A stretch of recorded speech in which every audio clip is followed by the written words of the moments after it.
Hello, I'm Julie Samaka with Southern Charm Wreaths, where we make beautiful wreaths and teach you how to make and sell them. In this video, a sneak peek of this month's featured wreath in our Wreath Making of the Month Club.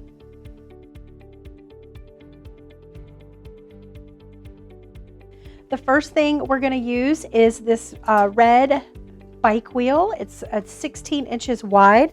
So we've got two links of both versions of these stems, and then we've also got a blueberry stem. We're going to use this 1.5 inch ribbon. We're going to need some floral foam. The next thing I'm going to do is find where some spokes are overlapping. It doesn't matter, it's circle.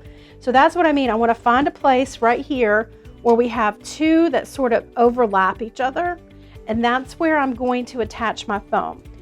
The next thing I'm going to do is I'm going to add a little bit of moss just to cover up some of the foam.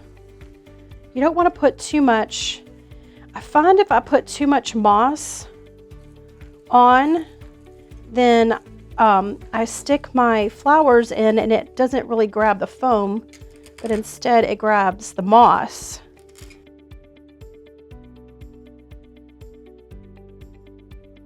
I'm going to lay it down on the mat and show you that I'm measuring out to the 10-inch mark. So that means that when I loop it around towards the back, it's going to make a 5-inch loop. And then bring it to the back, the same loop size. So we've got two that look like little rabbit ears or a bow tie. Cut. So we've just got a little tail that we've added towards the back. Got 3 loops above our thumb, 2 loops below our thumb. So if you look at it, it almost could be divided into 3 pieces, right? So that's what we're going to do, is we're going to try to divide this just like that. Yay! All right, so we've got these pieces that came off. Don't forget to shape your pieces. So when you get yours out of the bag, it's going to look smashed. And I've gone through and already shaped mine. I'm going to start with the daisy, the long daisy piece that we have. And I want to just visually look to see how far down to come, because I'm not putting it up close to the bow. I really want some length here.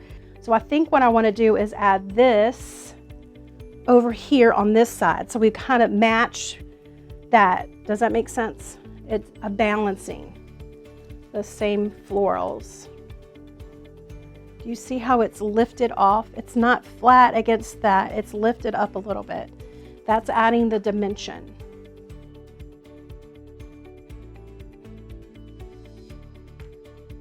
So we have our invisible line right here. So our eye is going from here to here, and we want to make sure that we don't have any holes.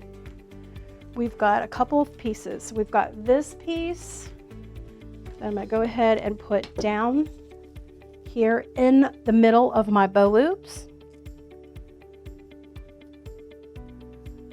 But just adding a little bit of something in the middle of the bow loops helps it to flow better with your eyes. Now, the other thing you could do is, let's say you get this together and you find that you have a little bit of a hole. You could take a ribbon tail and add a little ribbon tail like right here.